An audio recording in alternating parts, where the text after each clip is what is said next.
With God at dawn, Elijah found God in the still small voice. January 10th.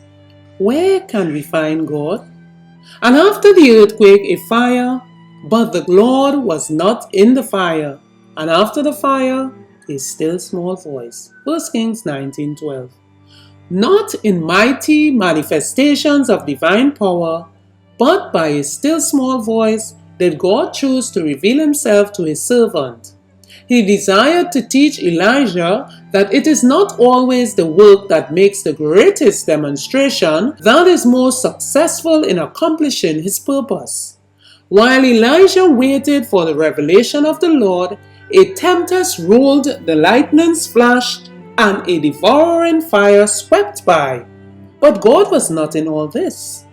Then there came a still small voice, and the prophet covered his head before the presence of the Lord.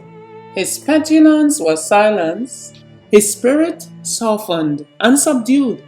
He now knew that a quiet trust, a firm reliance on God would ever find for him a present help in time of need. Prophets and Kings 1:68. God speaks to us through his providential workings and through the influence of his Spirit upon the heart.